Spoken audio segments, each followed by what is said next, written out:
Hello guys, welcome back for the East to End platform. Myself, Srujan BR. We were discussing about the 2016 paper of a Delhi University, right? Yeah, we are just already completed up to part C, like completed part C. Sorry, part 3, right? Yeah, sorry, part 3 still 44th question, right? Till 44 we are completed, and we can start today in part 4 from 45th question. ठीक है, चलो दोस्तों, आपको दोबारा मैं स्वागत कर रहा हूं ईस्ट एंड प्लेटफॉर्म के ऊपर। मेरा नाम है सृजन बिहार। चलो हम आज शुरू कर लेंगे 45th क्वेश्चन से। ठीक है, देखो भाई, 45th क्वेश्चन यही थे ना, हम यही थे। ठीक है, देख लो। See what is the 45th question? The compound CfCl3, ये क्या है? ट्राइक्लोरोफ्लोरोकार्बन है ना। ये three chlorine and fluorocarbon, right, is used as an, देखो, क्या एंजाइम जैसे यूज करते हैं क्या? एनेस्थेटिक और गैसियस फ्यूल और रेफ्रिजरेंट, इस चारों में कौन सा यूज करता है? हम जनरली यूज करता है इसको डी, ऑप्शन डी पे। क्या था? रेफ्रिजरेंट। क्या है? क्योंकि देखो, नॉर्मली एलोजिनेटेड गैस होता है ना, halogenated gas, specially fluorinated gas है ना, हम यूज करते हैं रेफ्रिजरेंट जैसे।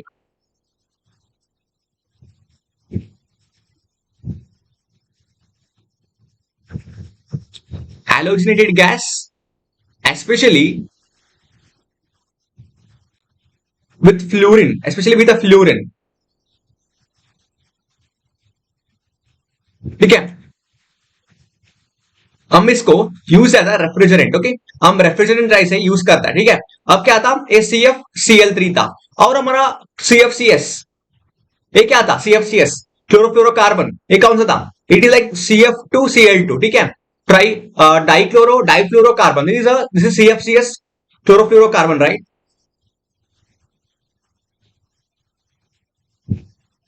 हमको नॉर्मली पता है chlorofluorocarbon it is a refrigerant, but also even the CfCl3 is also refrigerant. Okay, चलो देखो, एक कैसे याद करना है, बस भाई सिंपल है। क्या है? एलोजिनेटेड गैस होता है ना, वो सब कुछ halogenated gas with carbon and specially with fluorate, that will be our refrigerant. बस सिंपल। एंजाइम तो होने के चांसेस तो है ही नहीं। ठीक है, एंजाइम होने के चांस तो है ही नहीं, हम इसको रेफ्रिजरेंट ही मानना पड़ा। ठीक है, और एनेस्थेटिक तो काम कभी नहीं पड़ा है एनेस्थेटिक है वाला है। देखो, normally amino acid like organic compounds, like ये भी ऑर्गेनिक हो सकता है, लेकिन लाइक हाइड्रोसाइक्लिक रिंग्स और एरोमेटिक रिंग्स आता है ना, वो नॉर्मली एनेस्थेटिक जैसे काम करता है, और एंजाइम भी वही हो सकता है। और रेफ्रिजरेंट से ऑप्शन है यही है, CfCl3 है। ठीक है भाई, चले 45th का आंसर क्या है? रेफ्रिजरेंट। और 46 का देखो, an increase in the amount of an increase in the amount of particulate matter, that dust and the smoke in the atmosphere, may result in the cooler world temperature, because क्यों भाई? ज्यादा dust और smoke होता है ना, मतलब atmosphere पे, हमको नॉर्मली टेम्परेचर होता है ना, वो कूलर हो जाता है। क्यों? रीजन क्या है? ठीक है, ये like it's environmental chemistry related question है। ठीक है, more sunlight is absorb by earth, हो सकता है, हमको पता नहीं। ठीक है, मतलब देखो, मोर IR is emitted into space, हाँ ये भी चांस है कि देखो, नॉर्मली ये अर्थ सरफेस है। ठीक है, this earth surface where sunlight falls on this now, meaning that the dust particles will be present here, and this will be affected somewhat, and the IR radiations emitted to the where? To the space, right? Ozone, IR radiations are emitted. Due to that, what happens? More IR is emitted into a space. Kab? When there is a more dust and smoke particulate is present, there will be a more IR emitted into a space. ठीक है, और answer option B है। लेकिन option C में क्या है? The dust reflect solar radiation, नहीं, ये तो चांस ही नहीं है। देखो, सोलर रेडिएशन, देखो सब कम IR मतलब सोलर रेडिएशन आ रहा है, EMR इलेक्ट्रोमैग्नेटिक रेडिएशन हो सकता है, सोलर रेडिएशन है ना, ओके ये आ रहा है। और ये क्या करता है, इसमें क्या है, डस्ट पार्टिकल्स रिफ्लेक्ट बैक करते हैं क्या, नहीं ऐसे होता है ना, हमको IR आते ही नहीं था क्योंकि हमारे पास मतलब कितना पोल्यूटेड हेयर है ना, कितना पोल्यूटेड एयर है हमारे पास, तो कि सनलाइट आते ही नहीं है नीचे, ऐसे होने का चांसेस थे, लेकिन हमारे पास तो ऐसे डस्ट पार्टिकल नहीं करता, ठीक है ये गलत है, हम ऐसे गलत बोल सकते हैं डायरेक्टली। और dust react with ozone in exothermic reaction, नहीं डस्ट तो ओजोन से रिएक्ट ही नहीं करता है ना, ये भी गलत है। और इस दोनों में कंफ्यूज हो सकते हैं आपको, more sunlight is absorb by earth, नहीं मतलब कि ए होने का लगता है लेकिन ए नहीं है, answer is our more IR is emitted into a space due to more amount of a dust and smoke in the atmosphere, ठीक है। चलो आपको समझ आया ना होगा ना, एक्चुअली एनवायरमेंटल क्वेश्चन रिलेटेड है, आप जनरली मतलब थियरी बेस है, यही हमारा थियरी था, ठीक है। चलो भाई 47 देखो क्या बोल रहा है, पॉली एक्रिलिक,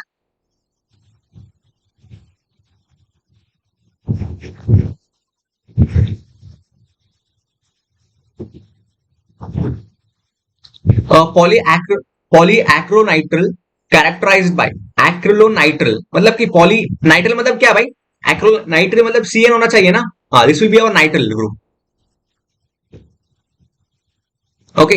और poly acrylonitrile characterised by the repeating units made from which of the following monomers, भाई मोनोमर्स है ना नॉर्मली छोटा होना चाहिए, और मोनोमर्स मोनोमर्स बाइंड होने के लिए मतलब उन लोग को मतलब थोड़ा डिफिशियंट होना चाहिए, मतलब उन लोग वहां पे थोड़ा स्पेस होना चाहिए मोनोमर्स पे, तो ताकि कोई other monomer come and attack on this monomer, right. तो वहां पे सैचुरेटेड ग्रुप होना गलत है, कि देखो नॉर्मली आप आल्कीन को देखो, ठीक है, ये क्या भाई, ये आल्कीन है, हमको पता है ये आल्कीन है, देखो आल्कीन के पास क्या है अभी,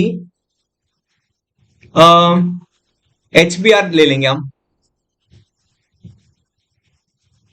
HBr ठीक है, इधर क्या है ये पॉजिटिव चार्ज है, तो इधर this can come and attack on this, right, alkene can make a bond and can form a carbocation, मतलब मैं क्यों बोल रहा हूं, क्योंकि कोई भी मोनोमर होता है ना, उसके पास अनसैचुरेशन होना चाहिए, ताकि सैचुरेशन हो गया तो वहां पे एलिमिनेशन रिएक्शन हो जाता है, लेकिन इसमें क्या होता है एडिशन रिएक्शन, हमको मोनोमर मतलब हमको पॉलीमर चाहिए, पॉलीमर कैसे बनता है भाई, बहुत सारा मोनोमर जुड़ के, ऐसे ऐसे बहुत सारा मोनोमर्स जुड़ के हमको पॉलीमर्स बनता है, तो वहां पे कंडीशन क्या होना चाहिए मोनोमर का, वहां पे थोड़ा थोड़ा अनसैचुरेशन होना चाहिए, ताकि कोई other groups can come and attack on that, so that can make a long chain. वहां पे कंप्लीटली हमारे पास सैचुरेटेड हो गया है ना, if you are having a saturated chain what happens, वहां पे अटैक होने का चांस ही नहीं होता, देखो अभी इधर अटैक करेगा ना तो एक तो लीव होना चाहिए, ठीक है मतलब एलिमिनेशन होना चाहिए, लेकिन एलिमिनेशन हो गया तो हमारा मोनो पॉलीमर नहीं बनता है, ठीक है। तो हमको क्या होना चाहिए, हमको अनसैचुरेशन चाहिए, ठीक है क्या चाहिए भाई, we need a unsaturation to form a polymers from a monomers, okay. So we need to find only the monomers, ठीक है। तो मोनोमर्स फाइंड करने के लिए क्या चाहिए, हमको अनसैचुरेशन चाहिए, कहां पे भाई अनसैचुरेशन, ऑप्शन ए और ऑप्शन बी में अनसैचुरेशन तो है ही नहीं, लेकिन ऑप्शन सी देखो और ऑप्शन डी देखो, ये दोनों में क्या है, अनसैचुरेशन तो है, ठीक है, इस दोनों में अनसैचुरेशन तो है। एंड ऑप्शन बी में देखो हमको क्या चाहिए, एक्रिलो मतलब नाइट्रिल ग्रुप चाहिए, लेकिन ऑप्शन बी में नाइट्रिल ग्रुप है ही नहीं, तो हमारा आंसर नहीं होना चाहिए, नहीं हो सकता है। और ऑप्शन सी देखो भाई, ऑप्शन सी में होने का चांसेस है, लेकिन इसमें देखो ये आल्कीन प्रोडक्ट है, ठीक है, इसमें ब्रांड चेन होने का चांसेस ज्यादा है, किसमें, लॉन्ग चेन में, थोड़ा लॉन्ग चेन है ना ये, कितना कितना कार्बन का है, एक्चुअली ये 1 2 3 4 कार्बन का है, मतलब क्या होता है वहां पे, क्या भाई क्या होता है वहां पे, 4 कार्बन है तो 4 कार्बन वाला चेन आ जाता है, लेकिन इधर पे क्या है, इधर पे 2 कार्बन है ना, तो देखो इसका मैकेनिज्म देखो थोड़ा।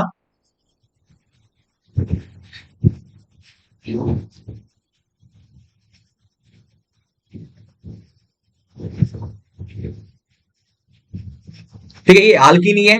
और ये क्या होता है, मतलब बहुत सारा जोड़ के हमको एक नॉर्मल फॉर्म बनाता है।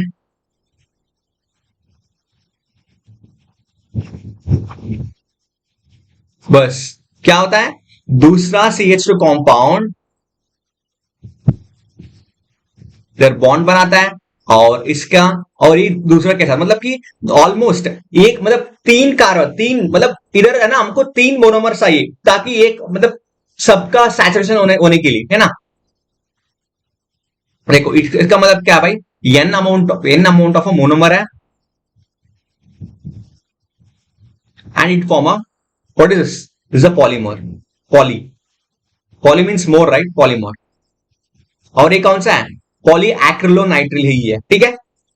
मतलब एक्चुअली रिपीटिंग यूनिट है, पॉलीमर चेन पे ये रिपीटिंग यूनिट हो जाता है, ऐसे कार्बन कार्बन कार्बन कार्बन, उसमें एक मतलब एक कार्बन पे हाइड्रोजन आता है, एक कार्बन पे साइनोनाइट्रिल आता है, और एक कार्बन पे हाइड्रोजन और एक कार्बन पे साइनोनाइट्रिल, ऐसे रिपीटिंग यूनिट हो जाता था, ठीक है। चलो भाई, और आंसर क्या है, ऑप्शन डी है। ठीक है भाई, चले, ऑप्शन डी हमारा आंसर हो गया। और 48 क्वेश्चन देखो भाई, क्या है, which of the following compounds could not be use to prepare a Grignard reagent. Grignard reagent prepare करने के लिए आपका कौन सा मॉलिक्यूल सुटेबल नहीं है, मतलब पूछ रहे कि सुटेबल नहीं होना, नहीं है। कैसे सुटेबल नहीं हो सकता भाई, देखो नॉर्मली ग्रिग्नार्ड रिएजेंट करने के लिए एक नॉर्मल रिएक्शन, सिंपल रिएक्शन है, क्या था वो, R with the halogen, when you treat with the magnesium it forms a RMgX। ये क्या भाई, एक ग्रिग्नार्ड रिएजेंट है, ठीक है, ग्रिग्नार्ड रिएजेंट है, मतलब कि वहां पे अल्काइल ग्रुप और अराइल ग्रुप होना चाहिए, और थोड़ा एसिडिक प्रोटॉन और कार्बोनिल ग्रुप कोई आ जाता है ना, वहां पे रिएक्शन नहीं देता है, क्योंकि वहां पे क्या होता है, वहां पे पोलैरिटी का डिफरेंस आ जाता है। देखो नॉर्मल इसमें क्या पोलैरिटी है भाई, इसमें कार्बन मतलब any metal with a carbon it forms a carbon will be having a negative charge and the metal will be having a positive charge, ठीक है, it's a rare case, it's only possible with the organometallics, organometallic compounds, ठीक है भाई, is only possible with the organometallic compounds, where is organometallic compounds is there, वहां पे there will be a carbon or any alkyl groups containing a negative charge and magnesium with a positive charge.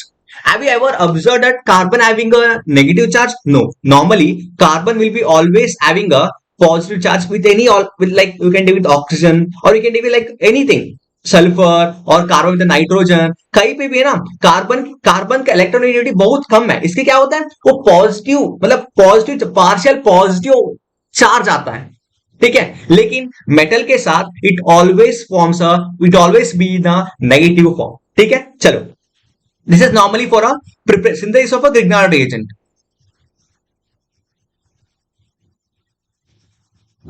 ठीक है, synthesis of a Grignard reagent, R group should be a alkyl group or a aryl group. Then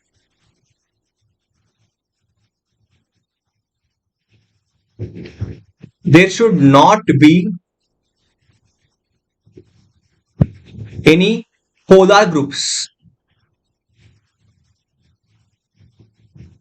like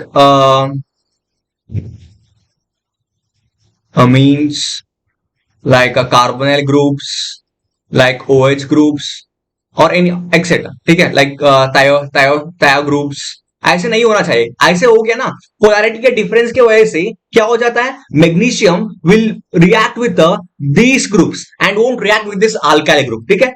देखो अब देखो, ये normally theory है, अब इसका answer देख लेंगे क्या है। देखो भाई इधर ये क्या है, अल्काइल ग्रुप है, साइक्लो अल्काइल ग्रुप है ना, साइक्लो अल्काइल ग्रुप है, तो इसमें इसमें सिंथेसिस हो जाता है, इसका सिंथेसिस क्या है भाई,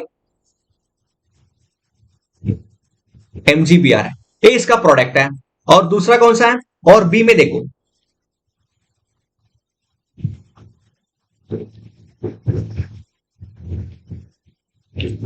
मैग्नीशियम ब्रोमाइड है भाई, इसका भी हो गया। और इसका देखो ऑप्शन डी का,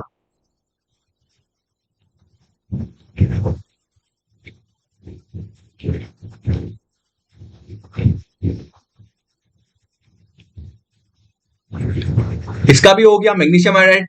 लेकिन इसका देखो भाई, ऑप्शन सी का क्या है, इधर OH ग्रुप है, पोलैरिटी के वजह से क्या हो जाता है, इधर असिडिक प्रोटॉन मिल जाता है, मैग्नीशियम को असिडिक प्रोटॉन मिलके रिटर्न वापस आ जाता है, मतलब सेम ही कंपाउंड रिपीट आ जाता है। ठीक है, देखो मैं आपको दिखाता हूं क्या कैसे होता है ये वाला। मतलब हम ऐसे क्यों नहीं, मतलब ग्रिग्नार्ड रिएजेंट वोंट रिएक्ट, मतलब magnesium won't give a Grignard reagent when you treat with an alcoholic groups. How? See here.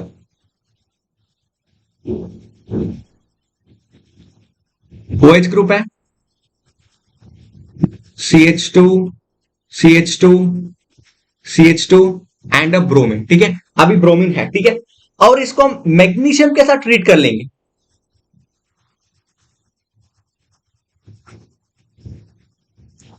OH, CH2, CH2 twice और मैग्नीशियम ब्रोमाइड, लेकिन मिल गया, लेकिन इसमें नहीं रुकता है और आगे भी कंटिन्यू होता है। क्या क्या हो जाता है, और दूसरा मॉलिक्यूल से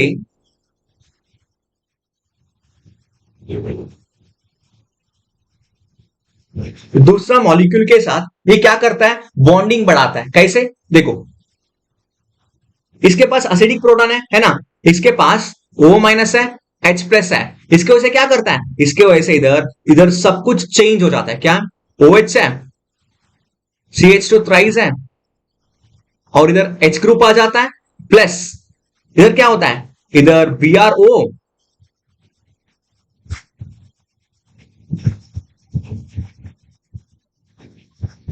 magnesium bromine, oxygen, CH2, CH2, CH2 और ब्रोमीन। देखो ऐसे फॉर्म कर लेता है, देखो मतलब नहीं रुक रहा है, नॉर्मली ऐसे फॉर्म होता है और दूसरा प्रोडक्ट ए आ जाता है। ठीक है, ये हमारा गलती हो जाता है कब, when there is acidic protons और any other polarity changing groups. ठीक है, देखो ये अल्कोहलिक ग्रुप था, है ना, हेलो अल्कोहलिक ग्रुप था, और मैग्नीशियम के साथ ट्रीट करने के बाद आ जाता है ग्रिग्नार्ड, लेकिन हमको प्रोडक्ट ग्रिग्नार्ड नहीं मिलता क्योंकि इसको आगे भी रिएक्शन चले जाता है, क्योंकि दूसरा सबस्ट्रेट के साथ एक ग्रिग्नार्ड रिएजेंट रिएक्ट करके दूसरा अलग अलग प्रोडक्ट दिखा लेते हैं। These are the two different product. So with this OH group we can't form a, with this OH group we can't form the Grignard reagent, we can't prepare, we can't synthesis a Grignard reagent। ठीक है भाई, चले हो गया 48 question. और हम 49 question देखो भाई, 49 क्वेश्चन क्या है, identify the correct order for placing the following compounds in increasing oxygen state। मतलब कि identify the correct order for placing the following compounds in increasing oxygen state। ये चारों का, एथेनॉल का और एसिटिक एसिड का और कार्बन डाइऑक्साइड का और आल्कीन का, मतलब ईथीन का, इस चारों का ऑक्सीजन स्टेट देखना है किसका, मतलब कार्बन के ऑक्सीजन स्टेट कितना है, उसका ऑक्सीजन स्टेट को अकॉर्डिंगली इंक्रीजिंग ऑर्डर पे रखना है। पहले हम सभी का कैलकुलेट कर लेंगे।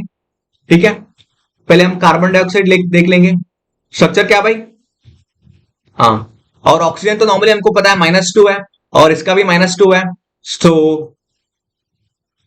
एक्स कंसिडर कर लेंगे कार्बन का, plus 2 times of -2 is equal to 0 and x is equal to -4 is equal to 0 and x is equal to +4 for a carbon dioxide. ठीक है, कार्बन डाइऑक्साइड का +4 है, और दूसरा किसका है,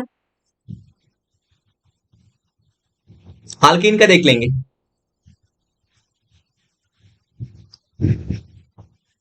CH2 डबल बॉन्ड CH2। ठीक है, अब इसका देख लिया भाई, इसका कितना होता है भाई, देखो नॉर्मली इस कार्बन का देख लेंगे हम, ये डबल बॉन्ड है। ठीक है,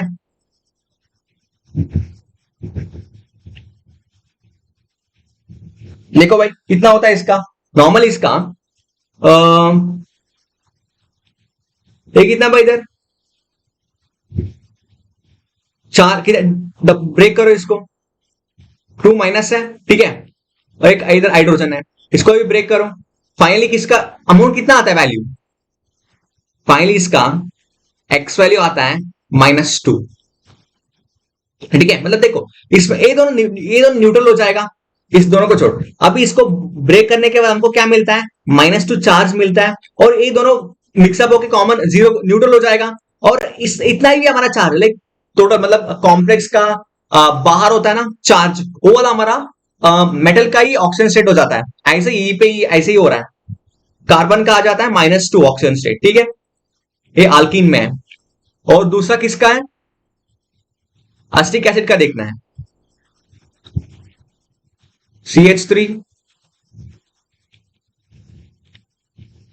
एसिटिक एसिड का देखना है। अब इसका कैसे कितना आता है, x is equal to -2 oxygen का है, ठीक है, -2 ऑक्सीजन, ए ऑक्सीजन का है, और ये -1 इसका है, और ए का +1 है, तो कितना आ गया, माइनस माइनस तो कैंसिल हो गया, और x is equal to +2 oxygen state हो गया, ठीक है। ये तो एसिटिक एसिड का हो गया,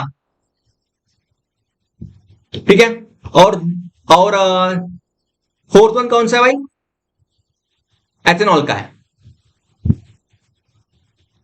CH3 CH2 OH। इस कार्बन का देखो कितना होता है एथेनॉल का, नॉर्मल इसका तो -1 आ जाता है। कैसे -1 आता है भाई, देखो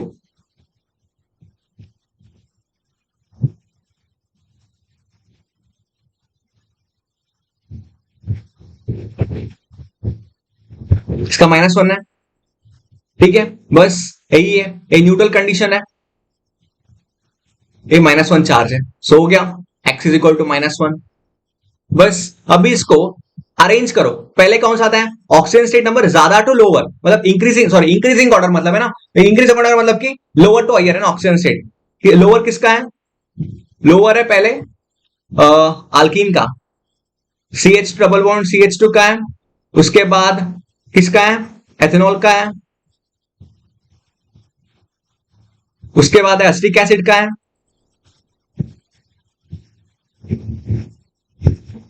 उसके बाद है कार्बन डाइऑक्साइड का, ठीक है भाई। देख लो ये ऑर्डर कहां पे है,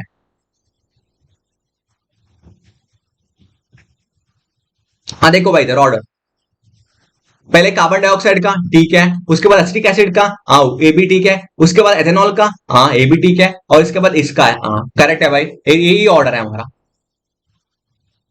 ऑप्शन ए है, ठीक है भाई। आपको समझ आया होगा ना, ये वाला सिंपल है, इसमें कुछ है ही नहीं खास दिक्कत। कार्बन डाइऑक्साइड का तो नॉर्मली ऐसे निकलना है, देखो नॉर्मली ऑक्सीजन के ऊपर कॉन्सेंट्रेट करना होता है, क्योंकि ऑक्सीजन नॉर्मली मतलब ऐसे ऑक्सीजन आ गया तो इसमें -1 आ जाता है, और ऐसे ऑक्सीजन आ गया था ना इसमें -2 आ जाता है, ठीक है। अब देखो कार्बन के पास -2 -2 -2, सो कितना हो गया, +4 है, टोटल चार्ज है -2, ठीक है। और इसका देखो अल्कीन का है -2 है, और -2 आ गया, और इसको देखो एसिटिक एसिड का है ना, ये -1 है, और ये -2 है, और ये +1 है, हो गया +2। और इसका देखो ए भी ऐसे ही है, बस सिंपल।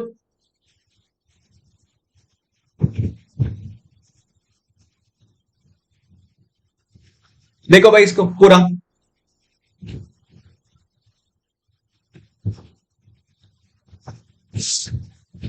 ठीक है। चलो आंसर क्या है, ऑप्शन ए हमारा राइट आंसर है, ठीक है भाई। चले भाई चलो, अब अभी हम कर रहे हैं 50 क्वेश्चन, राइट, 50 क्वेश्चन। क्या है, which of the following alkenes will react most readily with HBr। भाई HBr आ गया, अल्कीन आ गया, मतलब क्या हमारा आता है, इधर आता है मॉर्कोनिकॉफ रूल है ना, MKV रूल, क्या भाई, मॉर्कोनिकॉफ रूल, क्या था, मैं एक सॉल्विंग करने के लिए एक ट्रिक बताया था मैंने, NaCl क्या है, negative atom, negative atom containing least number of hydrogen atom, ठीक है, that will go attack on the carbon. Negative part of the atom, negative part of the reagent will attack on the carbon containing a least number of hydrogen atom. कहां पे least number of hydrogen atom है, उधर जाके हमारा negative atom जाके attack कर लेता है. ठीक है, देखो भाई,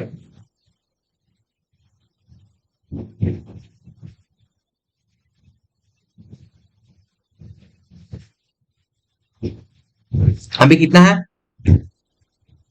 अल्कीन है और है, इसको हम लिख लेंगे थोड़ा.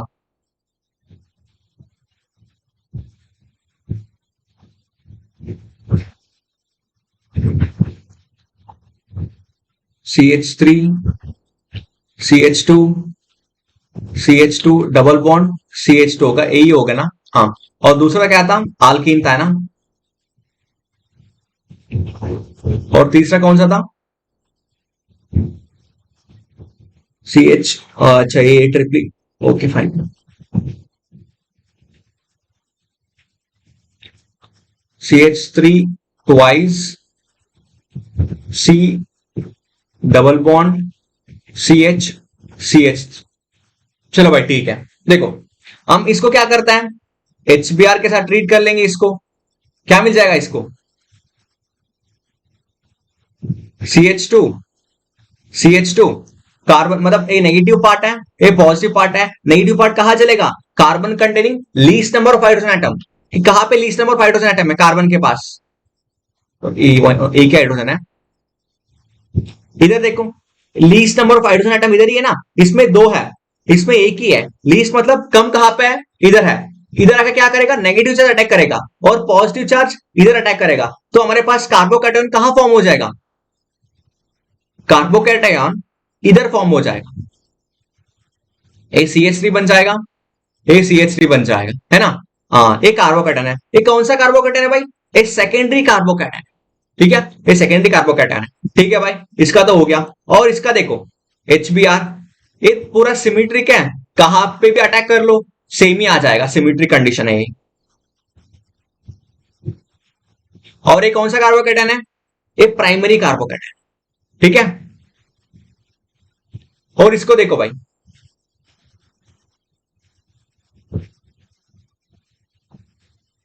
Least number of hydrogen atom कहां पे है, इसमें लीस्ट, इधर no hydrogen atom, no H, इधर 1H, तो यही लीस्ट है ना. सो इधर आके क्या करेगा, Br अटैक करेगा, तो कार्बोकैटायन इधर ही फॉर्म हो जाएगा ना.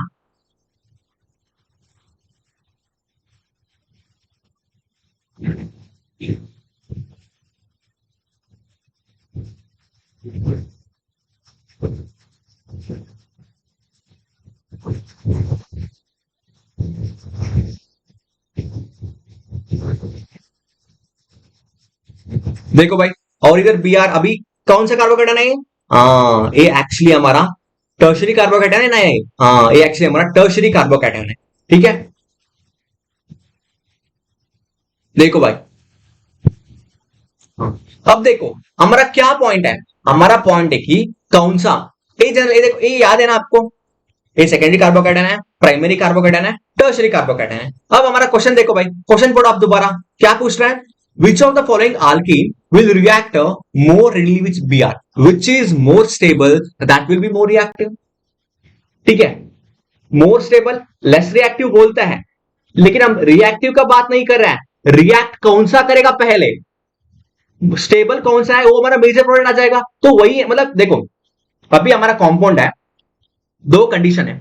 एक कंडीशन है कि एक प्रोडक्ट स्टेबल है और एक अनस्टेबल है. ठीक है, अब आपको स्टेबल प्रोडक्ट ज्यादा अमाउंट पे मेजर आ जाता है ना, मतलब कि stable product will be almost 80% and less stable product will B of 20%. It means that the stable product has reacted in a more content, उसका क्वांटिटी ज्यादा है, स्टेबल प्रोडक्ट का क्वांटिटी ज्यादा है, इसका मतलब कि वो पहले आके रिएक्ट किया है, इसलिए उसका प्रोडक्ट ज्यादा बन गया है. मेजर प्रोडक्ट किसका है, वो पहले आके रिएक्ट किया है, इसलिए उसका पहला आ गया है. ऐसे नहीं कि रिएक्टिविटी कम हो गया इसका मतलब कि वो लास्ट में एक्ट करेगा नहीं, स्टेबल हो गया मतलब कि थोड़ा टाइम पे इंटरमीडिएट स्टेबल हो गया मतलब कि वो रिएक्ट कर लेता है पहले, लेकिन रिएक्टिविटी उसका कम ही है। ठीक है, देख लो भाई, अभी हमारा आंसर क्या होना चाहिए? Tertiary carbocation, tertiary carbocation containing a carbon that will be our most readily. और देखो, आपको नॉर्मली मेजर प्रोडक्ट कौन सा है पूछ किया तो आपको आंसर आराम से हम बोल सकते हैं कि ऑप्शन ये है ना, लेकिन आपको उधर ट्विस्ट किया है, क्या बोला है? Which of the alkenes will react most readily? The one which is stable will react most readily because it is stable. If it is not stable, then it won't react itself, है ना? If it is stable, it will react so that it will be a major product, right? That's it. Simple. ठीक है, हमारा answer है option A है, because this is the major product and will react more faster but is a less reactive. ये तो obviously less reactive मतलब कि देखो, more energy less reactive, less energy more reactive, it's a different. ज्यादा stable हो गया तो energy less है ना,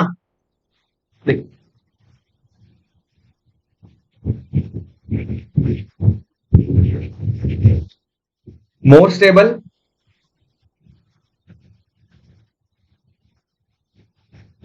लेस एनर्जी है। ठीक है, मोर स्टेबल है that will be having a less energy. समझ रहे हो? एनर्जी कम है मतलब कि एनर्जी का बैरियर देखो, आपको ग्राफ में मैं दिखाता हूं क्या है इसका, इसके पीछे क्या होता है। ये हमारा रिएक्शन कोऑर्डिनेट, ठीक है, मतलब ये रिएक्शन कोऑर्डिनेट है और ये एनर्जी का ग्राफ है।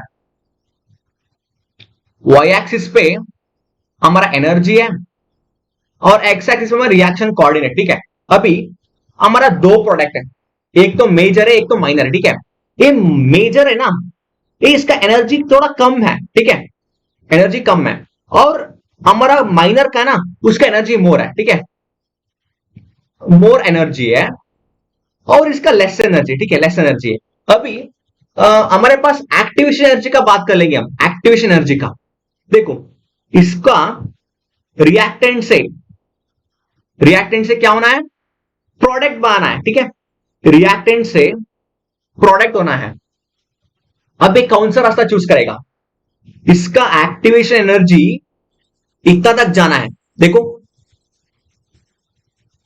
this is the activation energy of a which less stable,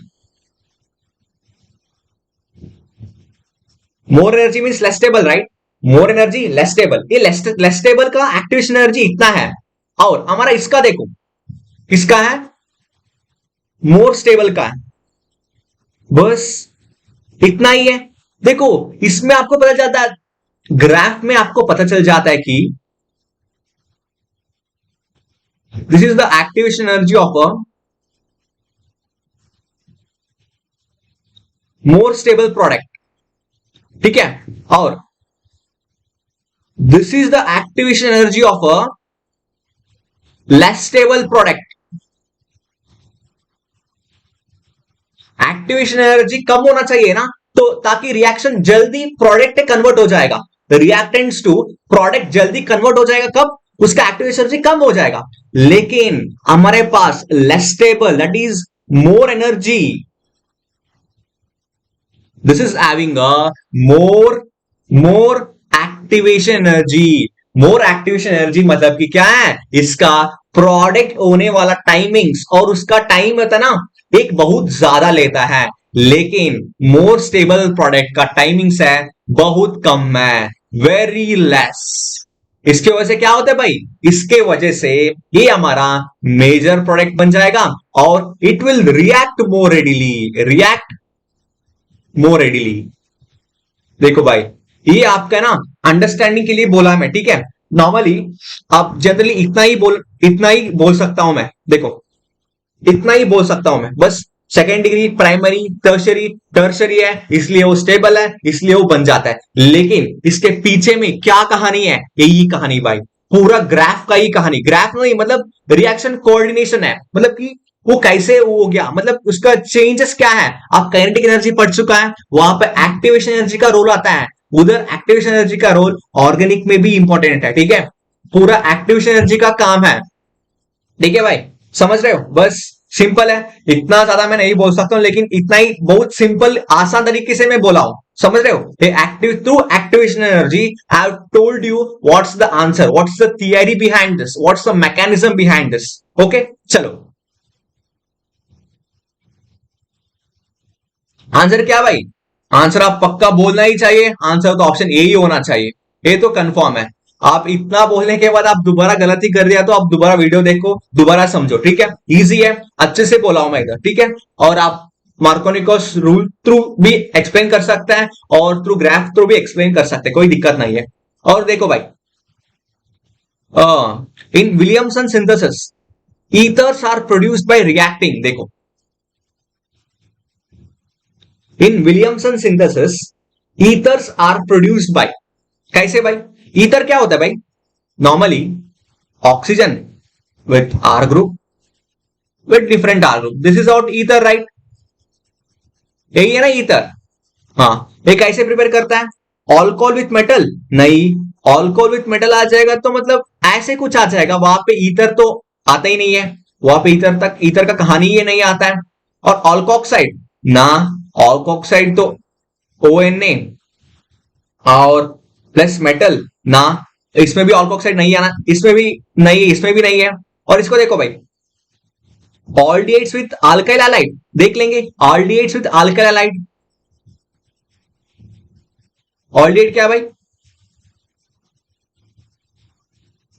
with alkyl halides है ना, ऑल्डिहाइड्स विथ अल्काइल हैलाइड्स, हाँ,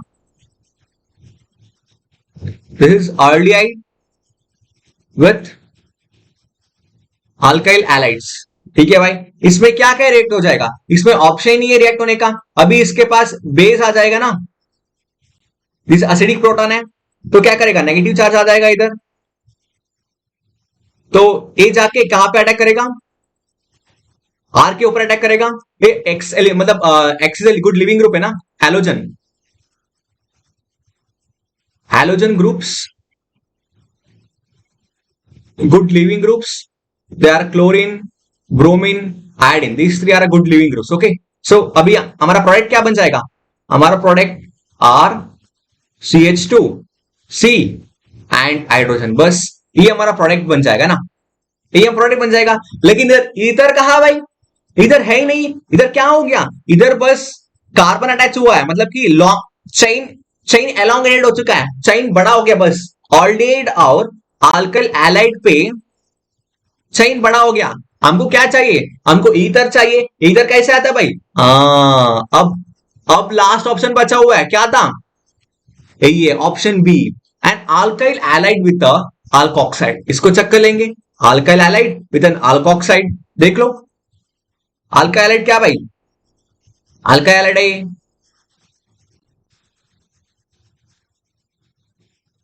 ये अल्काइल हैलाइड है। अल्कोक्साइड कौन सा भाई? अल्कोक्साइड, ये अल्कोक्साइड है ना? हाँ बस, देखो अब इसमें ऑप्शंस है, क्या था?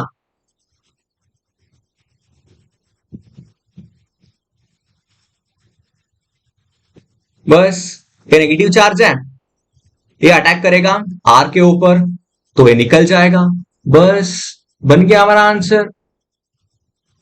सिंपल हो गया ना, सिंपल। हाँ बस, इधर तो बन गया, ठीक है, ये सिंपल है। अब मैं रिएक्शन पे दिखाता हूं, ये रिएक्शन है, लेकिन आपको मतलब ऑथेंटिक वर्जन में दिखाता हूं,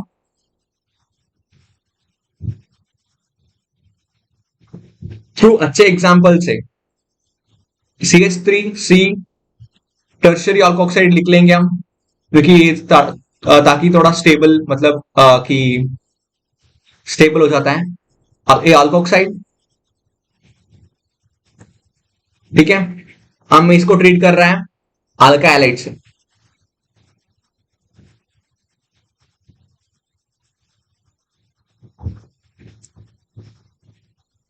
अब क्या हो जाएगा? बस सिंपल वही मैकेनिज्म है, कुछ है ही नहीं इधर। O minus attacks on this carbon and Br is a good living group, so it gets eliminated and there forms a bigger chain.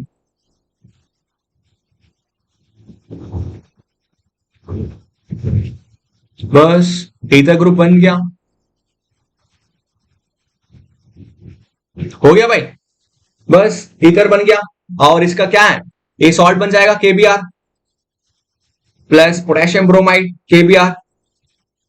हो गया ना भाई ईथर, सिंपल। चले, हो गया ईथर ग्रुप। अब क्या था, देखो मैं आपको ना दोनों ऑप्शन बोल के आपको आंसर बताया मैंने। क्या था, अल्कोहल विथ मेटल नहीं हो सकता है, अल्कोक्साइड विथ मेटल नहीं हो सकता है, और अल्काइलाइड विथ अल्कोक्साइड नहीं। हाँ यही है ना आंसर, हाँ यही है। ऑप्शन डी में नहीं हो सकता क्योंकि आल्डिहाइड है विथ अल्काइलाइड है। मैं आपको रिएक्शन दिखाया, ये ना क्या बन गया इधर, क्या गया था ये। मैं थोड़ा सिस्टमैटिक वे में नहीं लिख रहा हूं। देख हाँ यही है ना। देखो ये ऑल्डिहाइड है और ये अल्काइलाइड है, तो हमको क्या बन गया, अभी से हमको ऑल्डिहाइड ही मिल गया दोबारा, बट विद एलोंगेटेड चेन। एक आर ग्रुप एक्स्ट्रा आ चुका है ना इधर। हाँ लॉन्ग चेन ऑल्डिहाइड बन चुका है, ठीक है। अब देखो भाई, इसका आंसर हो गया 51st क्वेश्चन। अब देखो 52nd क्वेश्चन, देखो भाई 52nd पढ़ो।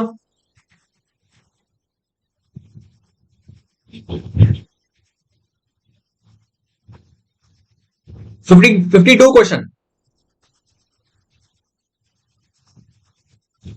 which of, which reaction produce ethyl alcohol, which reaction produce a ethyl alcohol as one of the principal product, an esterification reaction। पता नहीं एस्टरिफिकेशन रिएक्शन में हो सकता है, वो भी नहीं पता हमको किसमें हो सकता है भाई, नहीं पता। और दूसरा कौन सा है, दूसरा है न्यूट्रलाइजेशन रिएक्शन, हो सकता है। डिहाइड्रेशन नहीं, फर्मेंटेशन रिएक्शन नहीं। हम हमारे पास दो ऑप्शन डाउट है, ये क्या था, एस्ट्रिफिकेशन और फर्मेंटेशन रिएक्शन, ठीक है।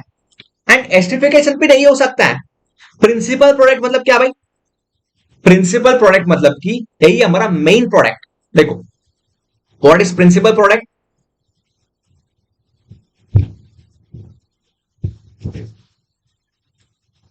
प्रिंसिपल प्रोडक्ट मतलब कि मेन प्रोडक्ट, हमारा मेजर प्रोडक्ट होना चाहिए। लाइक साइड प्रोडक्ट नहीं होना चाहिए, ठीक है, मेन प्रोडक्ट होना चाहिए। अब हम इधर देखो, एस्ट्रिफिकेशन रिएक्शन, रिएक्शन का नाम क्या भाई, एस्टरिफिकेशन। इसमें हमको पता चल जाता है क्या है, ये रिएक्शन एस्टर को सिंथेसिस करने के लिए है। Principal product will be the ester, this will be the esterification reaction. तो हमको क्या चाहिए, principal product, we need a ethyl alcohol as a principal product, but in esterification ester will be the principal product, right. तो हमारा answer है ही नहीं, ये तो गलत है। ऑप्शन बी में देखो भाई, न्यूट्रलाइजेशन रिएक्शन। न्यूट्रलाइजेशन रिएक्शन में क्या आता है भाई, न्यूट्रलाइजेशन रिएक्शन के हमको पानी आता है और सॉल्ट आता है। कैसे, एक एसिड ले लो, एक बेस ले लो, इसको न्यूट्रलाइज करो, KCl बन जाएगा सॉल्ट और H2O बन जाएगा भाई। इधर अल्कोहल कहाँ है, अल्कोहल कहाँ है, हाई नहीं अल्कोहल, तो हमारा ये गलत आंसर है ना ये। हाँ अल्कोहल नहीं आया, गलत आंसर है। और डिहाइड्रेशन रिएक्शन देखो भाई, डिहाइड्रेशन ये क्या है, डिहाइड्रेशन रिएक्शन क्या करता है इधर, रिमूवल ऑफ हाइड्रोजन, ठीक है। हाइड्रोजन तो sorry dehydrogen, sorry dehydration, removal of water है ना। कैसे रिमूव होगा भाई वाटर, देखो देखो भाई, इसका डिहाइड्रेशन कैसे होता है, वाटर रिमूव करना होता है। क्या मिल गया हमको, हमको मिल गया आल्कीन। अल्कोहल कहाँ है, इधर है ही नहीं, इधर अल्कोहल, तो गलत है भाई ये भी। हाँ फाइनली हम क्या करना है, फर्मेंटेशन रिएक्शन देखना है भाई। आपको फर्मेंटेशन रिएक्शन का एटलीस्ट थोड़ा सा नॉलेज होना चाहिए। क्यों, वहां पे क्या होता है, वहां पे लाइक हो सकता है कि एनी एसिड, लैक्टिक एसिड, मतलब थोड़ा फर्मेंटेशन कहाँ कहाँ पे होता है। आपको देसी दारू पता है, देसी दारू एक्चुअली वहां पे क्या करता है, like in olden days normally हम ट्री का है ना, ट्री का पेड़, लाइक पेड़ का साइड पार्ट होता है ना, उससे निकाल के हम मेथनॉल तैयार करते थे, लाइक एथेनॉल तैयार कर, सॉरी नॉट मेथनॉल, एथेनॉल तैयार कर देता है। एथेनॉल मतलब कि अल्कोहल है ना। This is a fermentation product. Fermented product is brought up with the fermentation reaction. ठीक है, सो नॉर्मली इसको थोड़ा सा नॉलेज से हम इसका आंसर बोल सकते हैं ऑप्शन डी है। ठीक है, एसिडिफिकेशन नहीं हो सकता है, न्यूट्रिशन नहीं है, फर्मेंटेशन हो सकता है, होता ही है। इसका रिएक्शन दिखाता हूं मैं, देखो इसका रिएक्शन क्या भाई, नॉर्मली C6H12O6, इसको हम फर्मेंटेशन किया करने के बाद क्या मिल जाता है, हमको मिल जाता है ethanol C2H5OH plus 2 carbon dioxide. ठीक है, हमको एथेनॉल मिल रहा है। फर्मेंटेशन मतलब फर्मेंटेशन मतलब क्या भाई, it's a metabolic process that consume sugar in the absence of oxygen. ये क्या भाई, ये ग्लूकोज है क्या, हाँ भाई ये ग्लूकोज ही है ना, ये ग्लूकोज है। This is fermented and gives a alcohol. ठीक है भाई, ये हमारा फर्मेंटेशन है।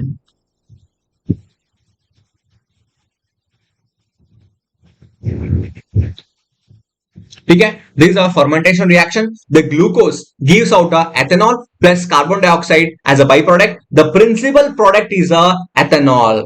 ठीक है, this is our principal product. ठीक है भाई, ये फर्मेंटेशन रिएक्शन का हम एस्टर का भी देख लेंगे, थोड़ा आपको थोड़ा नॉलेज मिल जाएगा एस्टर का भी। ठीक है, देखो एस्टरिफिकेशन कैसे करना है, एस्टरिफिकेशन बस सिंपल, एस्टरिफिकेशन पे एक एसिड ग्रुप है, एसिडिक एसिड ले लेंगे कोई नहीं है, और एक अल्कोहलिक ग्रुप है। ठीक है, हम इसको दोनों एस्टरिफिकेशन करने के बाद हमको मिल जाता है एस्टर प्लस वाटर। ठीक है, अब इसका रिवर्स प्रोसेस है ना, इसको हम बोलते हैं hydration process, sorry hydrolysis process, sorry sorry.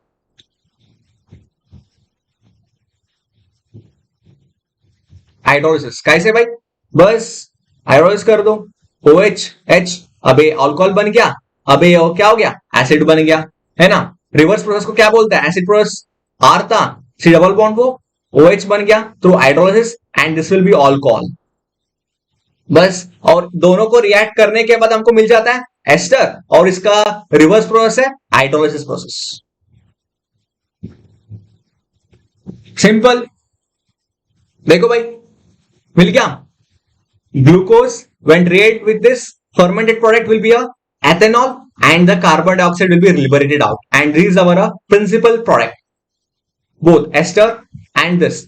Ester is for esterification product and this will be a fermented product. ठीक है, चलो भाई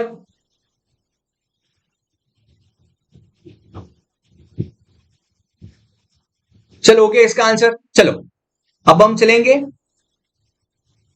53rd के ऊपर भाई। 53rd क्वेश्चन देखो भाई, the maximum number of hydrogen bonds that a molecule of a water can have is, देखो भाई वाटर के पास कितना हाइड्रोजन बॉन्ड बना सकता है। देखिए ये काफी सिंपल क्वेश्चन है, लेकिन थोड़ा आप ध्यान अच्छे से रखना होता है। ठीक है, क्योंकि जनरली हाइड्रोजन है ना, ऐसे बहुत हाइड्रोजन बॉन्ड बन जाता है, like water molecule there is a possibility of forming a intermolecular hydrogen bonding, it can't form intramolecular, okay, so intermolecular, so intermolecular मतलब कि different different water molecule के साथ एक bond बना के चला जाता है। तो we have to see the center water, not the terminal one. If you see the terminal one you will find only a 2 hydrogen bond, when you see the center one you will find a 4 hydrogen bonding। आपको दिखाता हूं मैं structure दिखाता हूं, देखो इधर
देखो भाई, यही ना हाइड्रोजन बॉन्डिंग। अब देखो, एक दोनों टर्मिनल है ना, this and this is a terminal.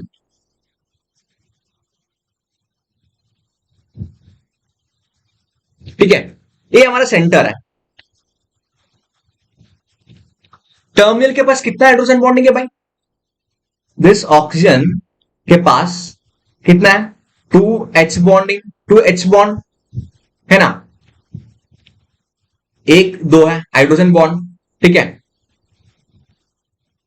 एक दो है। और इसके पास देखो भाई, this 1 2 3 4, 4 hydrogen bonding, 4 hydrogen bond है। इसके पास 2 हाइड्रोजन बॉन्ड है ना। वही तो बोलता हूं मैं आपको, सेंटर वाला देखना होता है इसका। देखो, ये सेंटर वाला देखना होता है कि कितना हाइड्रोजन बॉन्ड हो रहा है इधर। मैं गलत बोला क्या? सॉरी सॉरी, काफी गलत बोल दिया मैं।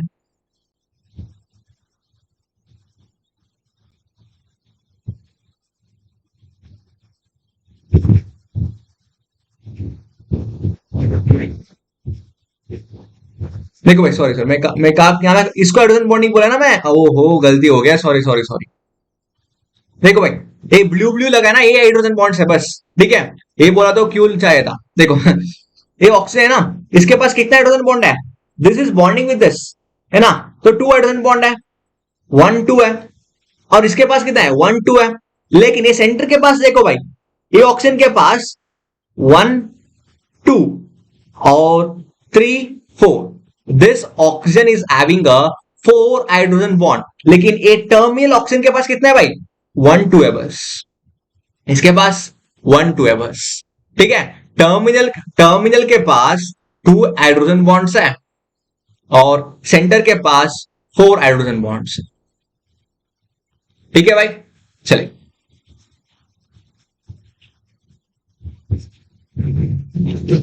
ठीक है, चलो भाई, आंसर क्या होना चाहिए? 4 हाइड्रोजन बॉन्ड्स होना चाहिए। The maximum number of hydrogen bonds that a water molecule, that a molecule of water can have is a, how much? It's a 4. ठीक है, 4 hydrogen molecules can form a hydrogen bonds can form a 1 water molecule. Okay, चलो अब 54 देखो भाई, 54 question. It's a interesting question. क्या है? The major product of the dehydration of a neopentyl alcohol. Pentyl मतलब कितना भाई? 5 कार्बन एटम है ना। नियो मतलब क्या होता है? नियो मतलब कि, मतलब ऐसे थोड़ा, मतलब कि स्ट्रक्चर दिखाता हूं मैं आपको नियो का।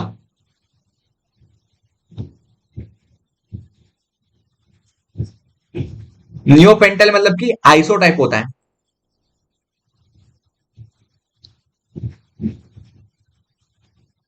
ठीक है, नियो पेंटाइल अल्कोहल है।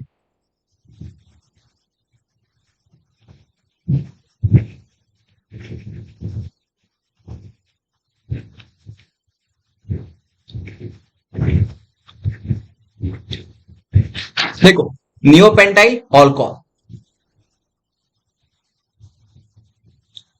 when treated with the major dehydration of a neopentyl alcohol, dehydration removal of a like water molecule ऐसे। ठीक है, डिहाइड्रेशन अब अभी पढ़े थे ना हमने। इसका मैकेनिज्म कैसा है? Attack on this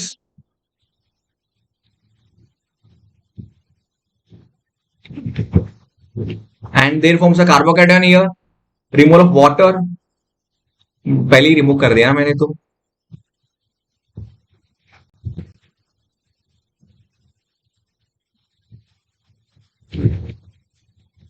OH2 positive charge, so the positive charge on the oxygen is highly unstable. What happens? This will get eliminated। ठीक है, -H2O। अब हमारे पास क्या आ जाएगा? हमारे पास कार्बोकैटायन आ जाएगा।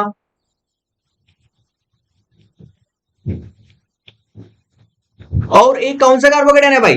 एक्चुअली ये नॉर्मली प्राइमरी कार्बोकेटायन है, बस सिंपल कार्बोकेटायन है। अब इधर क्या हो जाएगा, 1,2 मिथाइल शिफ्ट हो जाएगा भाई। मिथाइल शिफ्ट होने के बाद हमको मिलता है टर्शियरी कार्बोकेटायन, है ना, हमको मिलता है टर्शियरी कार्बोकेटायन। ठीक है, हमको क्या मिल गया, हमको मिल गया टर्शियरी कार्बोकेटायन। ठीक है, this is a tertiary carbocation. इसके बाद हमको और एक हाइड्रोजन रिमूव हो जाएगा। ठीक है, इसके बाद और एक हाइड्रोजन रिमूव हो जाएगा। ठीक है, अब इधर ही पहली हाइड्रोजन नहीं निकलना सकता। ठीक है, देखो अब इधर निकल जाएगा ना फाइनली, सॉरी,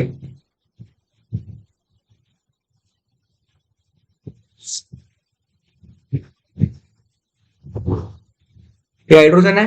ठीक है, इसका पॉसिबिलिटी है ही नहीं, इधर निकलने का पॉसिबिलिटी है ही नहीं। ठीक है, अब देखो इसका आगे देख लेंगे, दो पार्ट आता है इसमें आगे।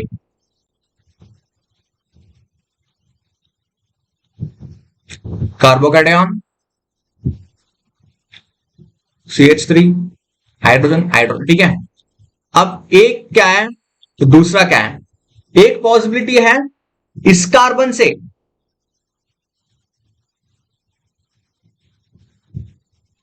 एक पॉसिबिलिटी है इस कार्बन से अटैक करने का। किस कार्बन से, इस कार्बन से रिमूव होके आपको एक आल्कीन बन जाएगा, लाइक आइली सब्स्टिट्यूट आल्कीन बोल सकता है इसको। ठीक है, हम इसको आइली सब्स्टिट्यूट आल्कीन है। और दूसरा ऑप्शन क्या था, और दूसरा ऑप्शन है कि ए वाला हाइड्रोजन से निकाल सकता है, ए वाला निकाल के इधर आपको एक प्रोडक्ट बन सकता है।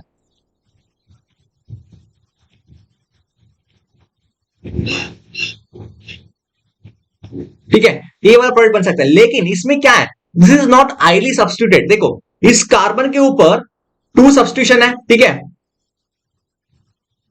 इसके ऊपर 2 सब्स्टिट्यूशन है। ठीक है, और इसके ऊपर नो सब्स्टिट्यूशन।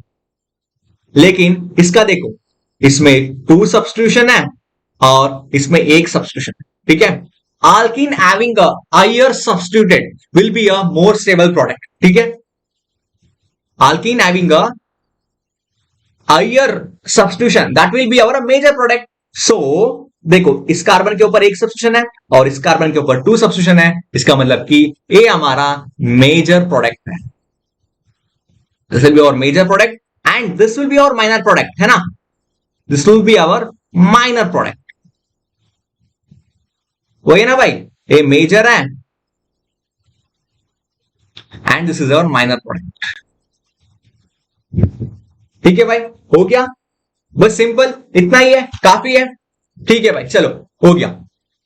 हमारा आंसर क्या है भाई, 54th का आंसर है ऑप्शन है, that is this is having a major product. चलो ठीक है भाई, हो गया। हम आज 46 से हम 54 तक किया है, मैक्सिमम लाइक 10 क्वेश्चन ऑलमोस्ट हो गया। तो हम आज इधर तक खत्म कर लेंगे और आगे भी थोड़ा क्वेश्चन है, ज्यादा नहीं है, थोड़ा ऑर्गेनिक क्वेश्चन है, उसके बाद 3-4 ऑर्गेनिक क्वेश्चन के बाद फिजिकल है। फिजिकल क्वेश्चन भी आसानी है, थोड़ा थोड़ा डिफिकल्ट हो सकता है फाइनल। लाइक देखो 25 क्वेश्चन फिजिकल का आता है, वहां पे आपको 7 to 8 will be difficult, the remaining will be very easy topics. Okay, you can do physical also. और देखो ऑर्गेनिक पे सिंपल क्या है, बेसिक्स है। क्या था वो, एक्टिवेशन एनर्जी वाला, ये आल्कीन वाला, और उसको न्यूट्रलाइजेशन रिएक्शंस है, मतलब थोड़ा सिंपल रिएक्शंस क्या क्या होता है, this will be your basics. तो आप बेसिक्स अच्छे से किया होगा, you can crack any organic questions. ठीक है, any organic questions, may be some और exceptionals like physical, but you can do almost organic questions, there will be no difficulty for you. Okay चलो भाई, ठीक है, आज का सेक्शन अभी खत्म कर लेंगे। चलो दोस्तों, thank you so much for watching, keep watching and keep learning and keep okay. चलो दोस्तों, bye, have a nice day.